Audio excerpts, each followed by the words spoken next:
exercising your Second Amendment rights. It's no accident that it's the second most important right we have as American citizens, and we need to do everything we can to preserve, protect it, to be conspicuous about it like you all are here. And I just want to say I'm grateful to you for continuing to fight the fight. But let me just give you a couple things that you need to know about that's happening in Congress. As you know, most of you should know by now, I'm hopefully going to go into my second term in Congress. I always had an A+ rating from NRA and from New York State Rifle and Pistol Gun Owners of America, basically every group. I'm a very strong supporter of Second Amendment. I actually, the biggest supporter of the Second Amendment probably in my family is my son, who just made captain in the Marine Corps. So,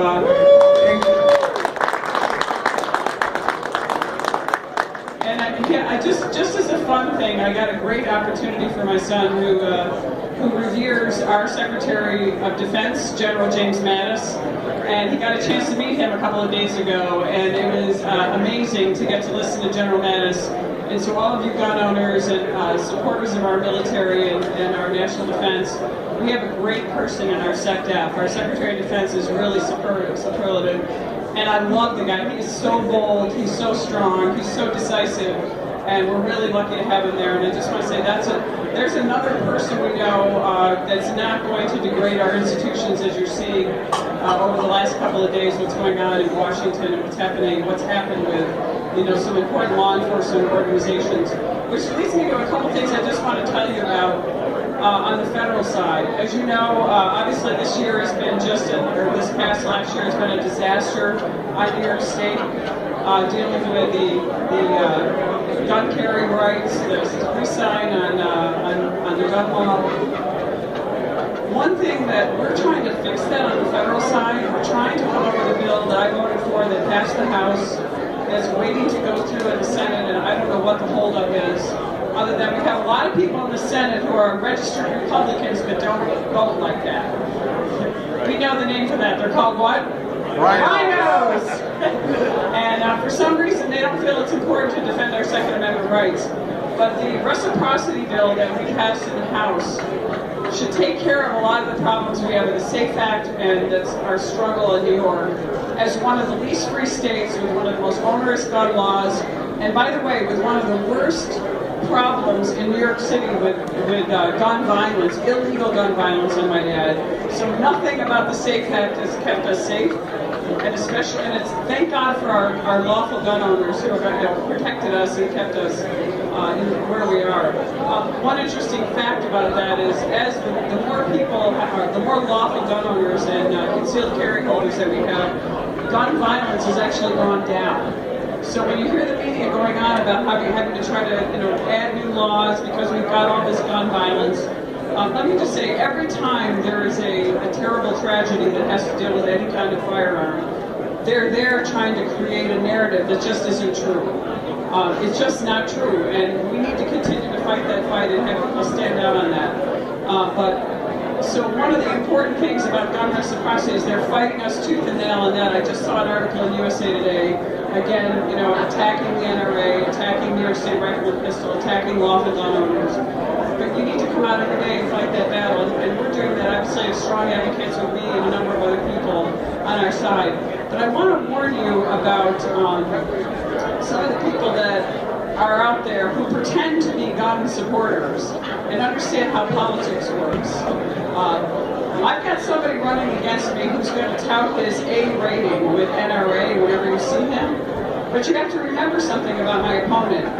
He voted for every one of Governor Cuomo's budgets, that created the database, funded the database, and now is trying to implement the database that we're going through now. Now, why does he have an A rating with NRA? Because NRA is trying to make sure that we're bringing Democrats over to our side, and they're doing that through, I call it diplomacy.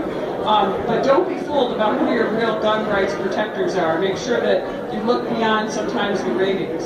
And they do that by usually coming up with endorsements. So I just wanted you to understand, anyone that sides with Cuomo is not a friend of the gun owner, because his ultimate mission is to take your guns away from you. So just want to make that also a point, just of going forward. I know that's going to be coming up this year, but make sure you look into the details really stand, because it's not just how they vote on gun bills, it's how they vote on other bills that affect your rights.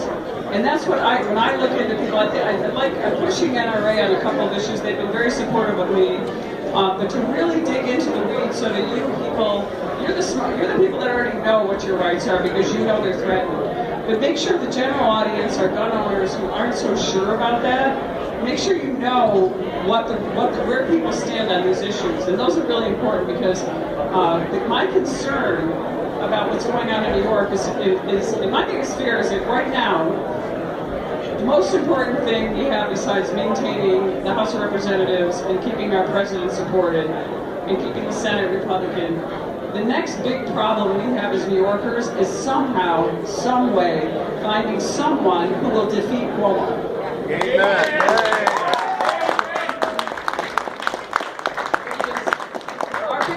We have got to find, because first of all, he's going to be, whoever our candidate is going to be at the top of the ticket.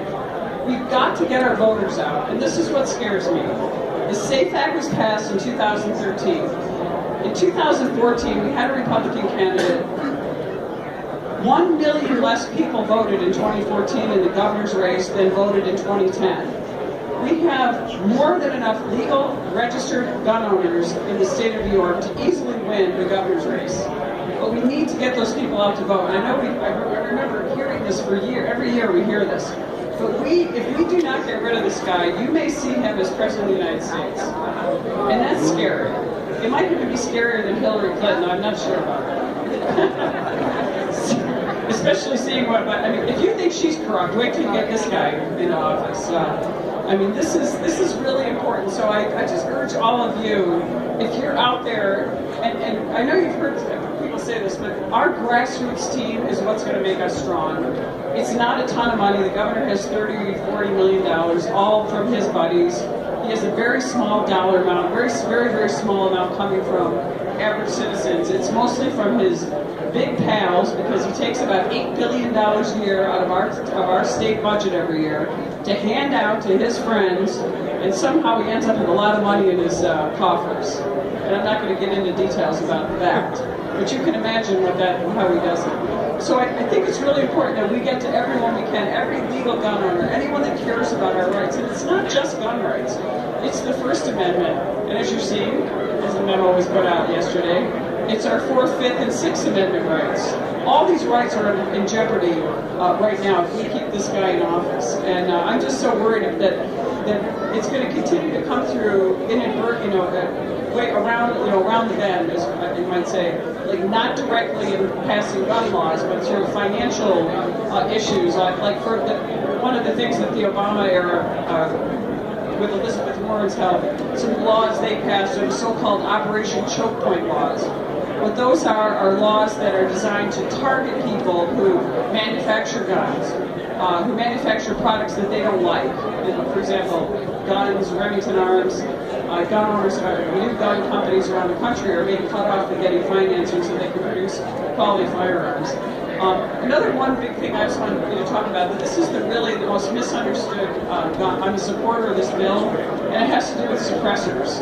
And you're going to hear the media and the Democrats, I've been in a number, if you've seen me on any of the TV appearances or anything, you will see they argue with me about, they think that suppressors are like, some kind of criminal, movie where the criminals go up and they've got this gun that just shoots everybody without making a sound. They don't understand the suppressors don't silence, they just reduce the sound of the gun. And I think, we have a lot of people who could be protected by, the suppressors I've shot, I've shot them. They're really they're not the best thing for me. I think sometimes they're a little heavy on the end, you gotta get used to it.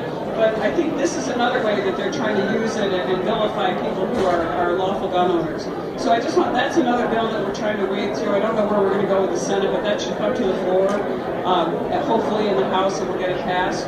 But there are a lot of issues facing us on the federal side that we can fix. And this reciprocity law, although we had to take with it a sort of the so-called mixed fix, it was definitely minimized on our side, and hopefully we can get the Senate to take that up. Because if we have national reciprocity for carry, you're not going to have to worry about some of the laws in New York, and it'll override the SAFE Act. So we're pushing to get that through. I urge you to call your senators. Good luck with Jill and Brandon Schumer. But I would urge you to call them and call any senator who you think is, maybe Susan Collins, Lisa Murkowski, any of those borderline senators, so we can get this across the finish line, because that's the only way we're going to get that bill passed. And that would be a gigantic win for all of us. Because I just, getting around New York State, unless we get rid of Cuomo, we're going to be stuck with this and this continued erosion of our rights. So those are just a couple of things just on the gun issue. On the federal side, I mean, I guess, am I allowed to take questions? Can I take questions? Oh, okay. I'd love to take questions on anything that I'm able to talk about. I can talk about the memo now. The memo's out, so I read it a couple weeks ago. We weren't allowed to talk about it. As you can see, it was really, there was nothing in there that was threatening. But I'd love to talk to you about some of the issues you might tell me about that are happening here and in New York, and that other than the fight that we're fighting on the federal level to try to eliminate some of the problems in New York. So if anyone has a question, I'd be happy to take one. Julie? No? You're all quiet. Yeah, is there any chance we'll finally get James Comey in jail where he belongs? Yes. This is part of the problem, and I think that what you're seeing is my first reading, when I first read the memo, my first thought was James Comey needs to be prosecuted, along with a number of other people. And people that don't understand it, the Democrats are trying to minimize what's in this thing. Nobody is against releasing their memo, and all this memo is a summary and an abstract of what happened. It's not the indicting document. It's a summary of the activity that happened, so people can understand in a simple way that these people were using the integrity of our FBI and our Department of Justice to try to destroy a political campaign of our president, our current president. Not very different than, and actually, President Obama openly tried to interfere with the election of Benjamin Netanyahu in Israel. So, for some reason, there's nothing wrong with that, on that for the Democrats to do it. But on the Comey side, one thing I think people should be aware of is that Jeff Sessions has recused himself from part of this. So in order for this to happen, I think we need to have a special prosecutor, because he's not going to be able to be in a position to do that. We need the president, we need them to appoint a special prosecutor to focus on this particular case. And so that hopefully will be what's going to happen. It's the only way that we can get around a recusal by Jeff Sessions. And I think Sessions will do that, and I think the president will support him on that, obviously. In what timeline? I'm not sure of the timeline. I mean, it's right now. I think it should be done. I think it should be done immediately. I know one thing you could watch. There's a group. It's called Judicial Watch. I don't know if you've paid attention to them.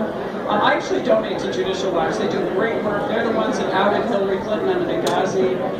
It wasn't the House of Representatives. It was Judicial Watch, which brought the documents out. And they do a great job. They're really dogged. They're legal. They really are truth seekers.